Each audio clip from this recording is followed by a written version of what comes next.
Faz um tempo. Fora da Caverna, nova versão para você. Estou aqui o professor André, que está acostumado a ver nos vídeos solo, eu também. E nós vamos propor uma coisa nova para vocês, um bate-papo aqui com nós dois, sobre um tema que está aí, super atual, está todo mundo comentando. O tema da gente é nacionalidade, imigração, nacionalismo e Copa do Mundo. O que isso tudo tem a ver? Você vai pensando aí, provavelmente, numa coisa que está muito quente na memória das pessoas, que é a final. A final da Copa do Mundo agora foi sensacional, França e Croácia, o jogo muito tempo não se via, mas as torcidas foram, vamos dizer assim, controversas. O grande brasileiro está torcendo para a Croácia, né? Uma parte sim. Uma boa parte, mas uma boa parte também não, né? E por várias razões, inclusive, tendo a ver dentro dessa discussão que a gente falou. Dizia-se que a Croácia não merecia a nossa torcida porque tinha apoiado o nazismo. Houve isso em vários lugares, inclusive na França, né? A França se rendeu, enfim, se a gente quiser falar de nazismo e de Segunda Guerra, como algumas pessoas colocaram, né? Isso é uma questão que apareceu. E outra questão é os vitoriosos franceses. O selecionado tem mais francês de origem de fora da França, porque acho que tem 2 franceses de origem francesa mesmo. Eu não estou falando só dos negros ou árabes, até os brancos, né? O Griezmann é de origem alemã, o Loris tem família inglesa, enfim, se bem que inglês e francês é meio parente, não gosta disso, mas é verdade. Enfim, tem tudo isso, né, André? Não sei, tem um texto também que a gente tem comentado, do Ilan Simões. A gente está muito em cima desse texto, está muito na cabeça da gente, né? A gente estava discutindo.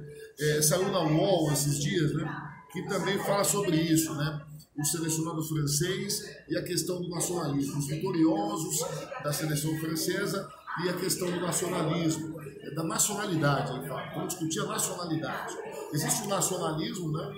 Que é um movimento forte na França, na Europa, hoje em vários países, e inclusive na Croácia. Que é uma ideologia, né? Tem que uma ser ideologia, precisa ser... essa expressão ideologia, em geral, não é usada para falar sobre esse tipo de ideologia, como, por exemplo, o nacionalismo.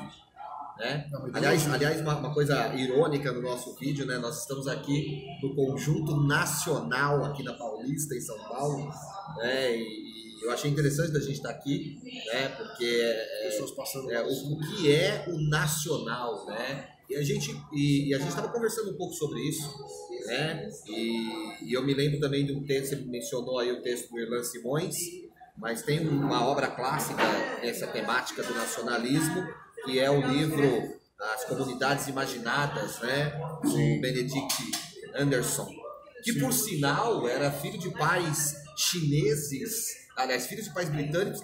Ele nasceu na China, mas ele era filho de pais britânicos, olha aí, né? Imigrante chinês. Pois é. E a grande pergunta é, afinal de contas, o que é a nacionalidade? Isso, que é a discussão que o Ilan Simões coloca nesse texto da ONU, muito bom, tá lá, procurem ver. Ilan Simões. Porque quando a gente olha, por exemplo, nós dois, né, nós temos tom de pele diferente, nós temos traços, feições diferentes, né, e temos origens diferentes, temos origens próximas, né, também, comum também, que é a Itália, né, mas temos coisas diferentes na nossa cultura, na nossa origem, traços diferentes. E quando a gente pensa nacionalidade, a gente tem que pensar nisso, né? Não existe nada natural que indique uma nacionalidade.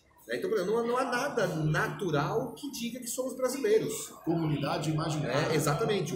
É por isso que o Benedict Anderson vai chamar de comunidade imaginada. Ele vai dizer o seguinte, o nacional ele foi imaginado por alguém. Esse alguém, claro, geralmente não é só uma pessoa, né? Em geral, é um conjunto de pessoas que têm algum interesse em defender essa ideia de que todos fazem parte de uma mesma comunidade, tem algo em comum, daí vem a ideia de comunidade.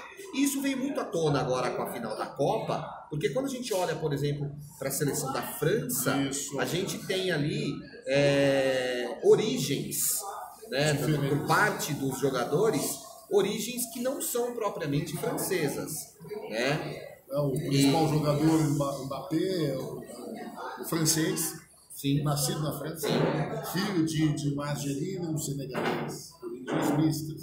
Então, e aí tem uma coisa muito complicada que aparece aí, que eu acho que a gente precisa problematizar, né? Esse assunto já veio à tona na Copa anterior, né? Na Copa de 2014, isso já veio à tona, se não me engano, em 2008, quando a França foi campeã. 2008 não, em 98. Mas em 2014 o Mario Balotelli, italiano, foi muito atacado, ele jogou mal, a Itália foi mal, e aí o cara joga mal, ele é criticado pela cor da pele, pela origem. E ele escreveu uma carta, procure a carta de Mario Balotelli para os brasileiros, muito bonita, que ele se sentiu comovido da maneira que foi recebido aqui. E na Itália, ele é italiano, ele não é tratado como ele foi tratado aqui no Brasil. Né? Ele disse isso. E como aconteceu também com o Lukaku, o atacante belga, que disse, como é que ele falou?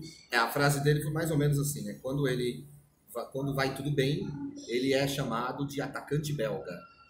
Quando as coisas não vão bem, ele é um atacante belga com origem congolesa, né? Quer dizer, parece que quando você tem um problema, as origens étnicas estrangeiras vêm à tona. Agora tem uma coisa que é importante, né? Toda essa discussão aí, ela me parece um pouco estranha, né? Porque se a gente parar para pensar bem mesmo, não existe nenhuma etnia pura, né? Quando a gente vai para a história e vai ver a história da formação da Europa, por exemplo, a gente vai ver que, na verdade, não existe nenhuma etnia pura. Existe, né? uma ilusão e uma pergunta que tem que ser feita é a seguinte.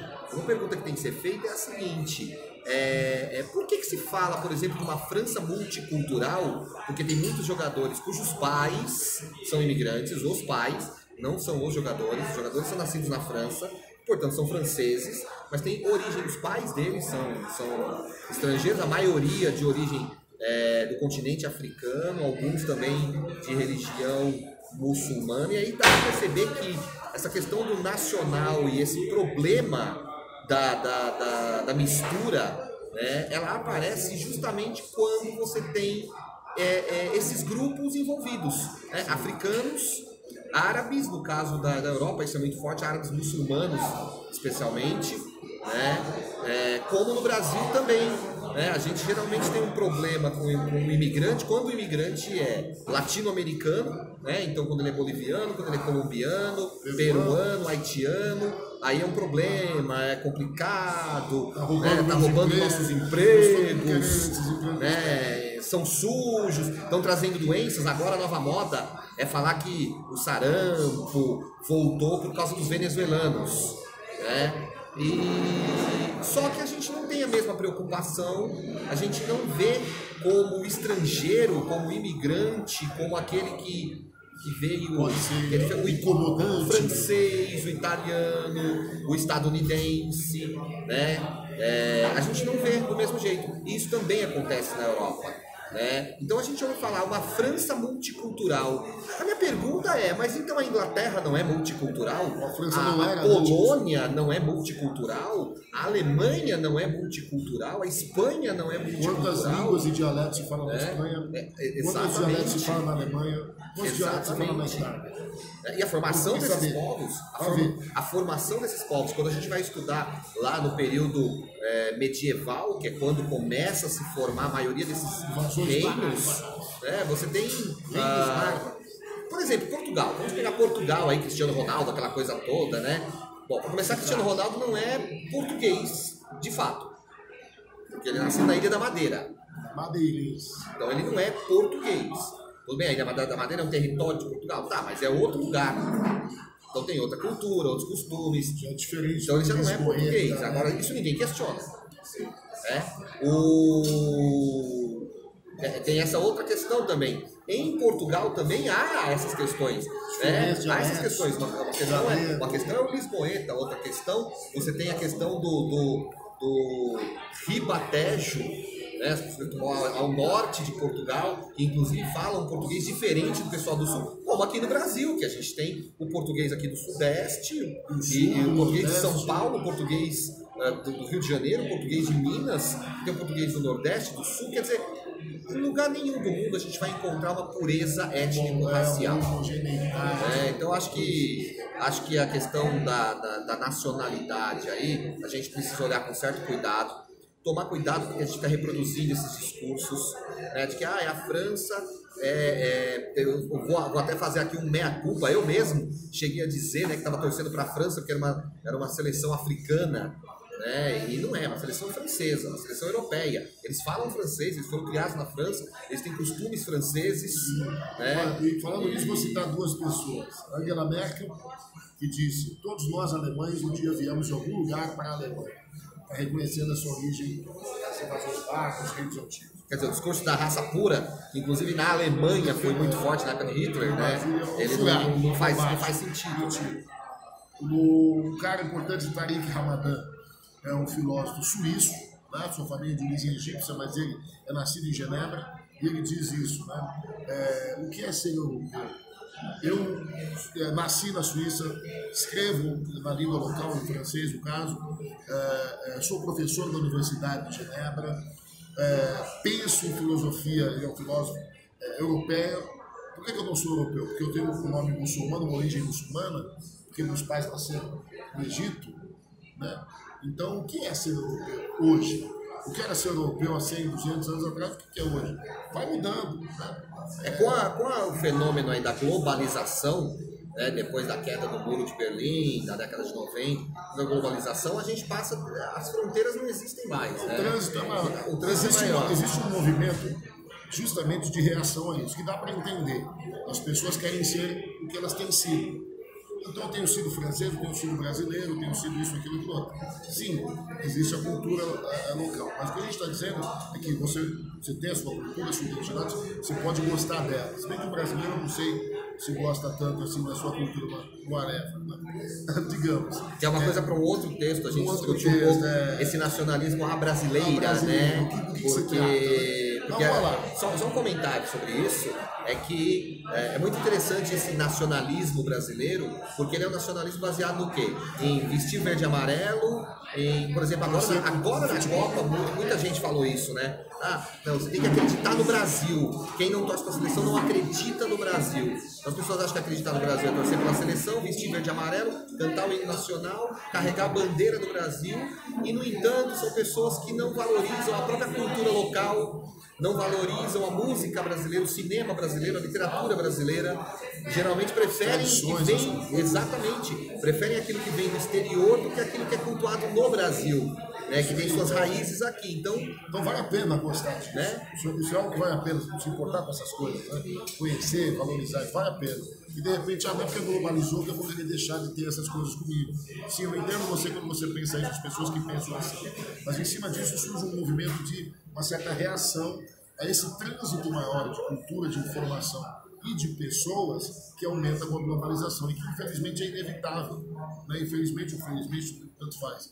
Mas é importante dizer que existe e tem aumentado. Mas pensa numa coisa, dá para entender o francês que reclama do cara que vem de fora é muito diferente? Até dá para entender. Mas você que está aí sentado é brasileiro, já pensou um dia ir embora para a França, para os Estados Unidos, para o Canadá, para a Inglaterra? Como é que você quer ser recebido lá? Você vai querer ser bem recebido. E se eles disserem mesmo que eles dizem para esses jogadores, para os pais deles, ou para os refugiados, que já é um outro papo, refugiado não é imigrante, mas e se os caras disserem a mesma coisa para você? Você é brasileiro, você é diferente. Então vamos pensar nisso, vamos sair da caverna e pensar nesses pontos, né? A gente aderia a certos discursos que apareceram muito nessa Copa, né? Muita gente foi vítima de racismo, de xenofobia, houve tudo quanto é lugar isso aí. Inclusive, Xandão, uma coisa que eu queria chamar atenção aí pro pessoal é o seguinte: a gente percebe nitidamente o seguinte, o nacionalismo ele está diretamente relacionado ao racismo.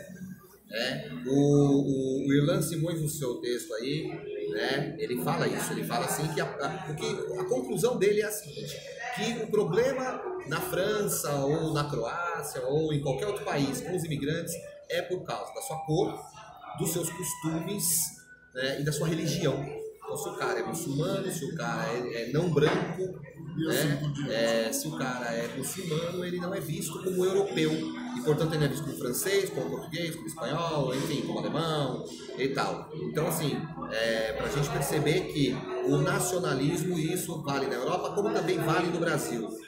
Porque a nossa ideia de nacionalidade é uma ideia branca, uma nacionalidade branca, europeia, tanto que a gente discrimina os nossos irmãos latino-americanos porque nós não nos vemos como iguais a eles. Isso, nós vemos como iguais aos europeus. Nós temos orgulho, inclusive, de dizer que somos netos de italianos, de espanhóis, portugueses. E muitas vezes numa Copa do Mundo, ficamos naquela dúvida, eu vou torcer para a Itália porque a minha família veio da Itália, eu vou torcer para Portugal porque a minha família veio de Portugal. Né? Então, assim, o nacionalismo está muito diretamente relacionado ao racismo e a gente precisa falar muito sobre isso e precisa sair da caverna. Sai da caverna, vem com a gente. Deixa o seu comentário aqui, tá? Veja o que você procura aqui, as referências que a gente deixou aí para você, coloca a sua opinião e a gente vai continuar esse papo seguidamente, tá bom? É isso aí, pessoal. Até o próximo vídeo. Valeu!